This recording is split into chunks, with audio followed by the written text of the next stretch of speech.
السلام عليكم ورحمة الله تعالى وبركاته kulanti wanaagsan oo aan saaxiibayaal meel walba oo aad caalamka ka joogtaan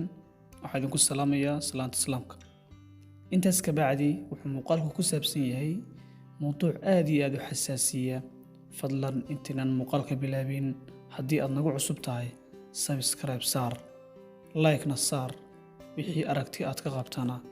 commentiga nagu soo wadaag mahadsanid waxaa mowduucu ku saabsan yahay go'aan qaadashada su-aasha ugu horeysa waxa weeye ee isweydiinta mudani sidee loo qaadan karaa go'aan sax ah go'aamadu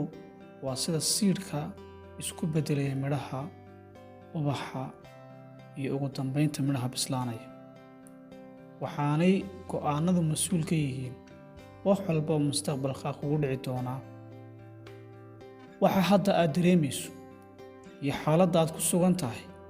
waa natiijada go'aamadii aad qaadatay hadda ka hor haddii aad barato qaabka loo gaaro go'aamo saxan waxaad isteerinka u qabanaysaa noloshaada meel fiicanna waad gaadhaysaa insha allahu tacaala balse waxaa jira caqabado dhowr ah oo carqaladeeya qumanaanta go'aamada wacan haddii aan laga gaashaamanna dhibaatadeeda leh waxaan kula wadaagayaa 5 tallaabo oo kaa caawin doona insha allahu tacaala qaadashada go'aan wanaagsan lambar 1 weligaa go'aan ha qaadan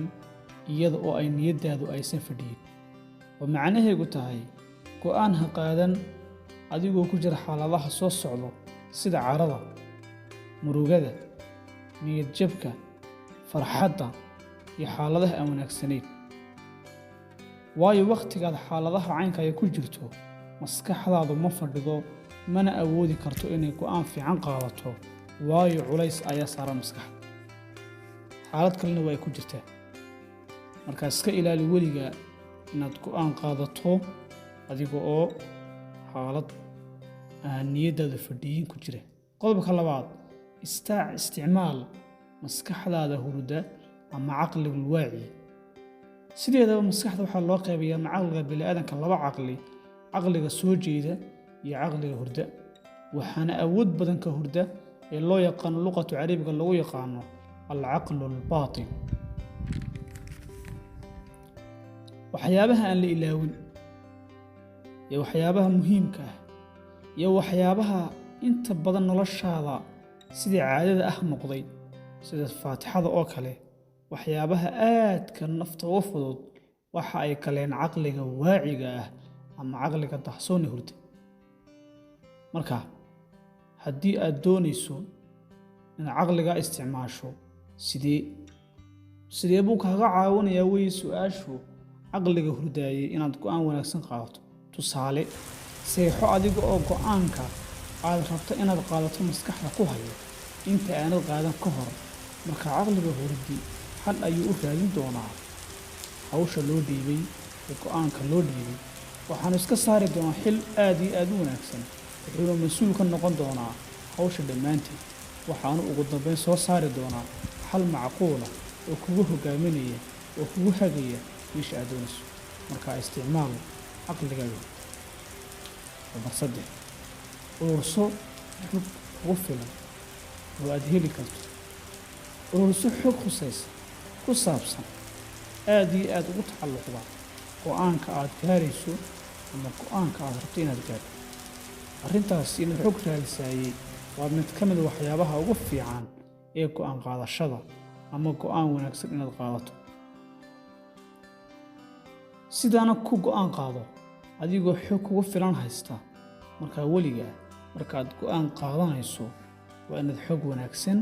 iyo macluumaad fiican ka haysa qodobka 4 sii sawiro natiijada go'aankaaga ka hor inta aanad qaadin waa inaad qiyaasi kartaa oo aad sii odorosi kartaa natiijada iyo falcelinta ka iman doonta go'aankaad qaadanayso waxay tani kaa caawin doontaa inaad qaadato go'aan wanaagsan xalna u hesho dhibaatada ka iman doonta iyo caqabadaha ku gadaaman dhammaan howlaha aad gali doonto markaa weligaa inta aanad go'aan qaadan diiradda sii saar go'aankaad qaadanayso bal waxa ka iman doona taasina waxay kaa caawini inaad wax walbo kaa hor yimaada aad xal u hesho insha allahu tacaala. qodobka ugu dambeeya, la tasho dadka kale, la tasho dad akhyaar ah. horaa loo yidhi maskax kaa maqani walaalka ayay ku jirtaa, waxaana soomaalida hore ugu maahmaahdaa kelidii tashade karaamo male. isku day inaad dadka la tashato oo aad u bandhigto arrimaha masiiriga ah, weliba dadkao dhan maahee dad kaa caawin doona oo go'aan fiican iyo talo wanaagsan ku sii doona. wassalaamu calaykum waraxmatullaahi tacaala wabarakaatu.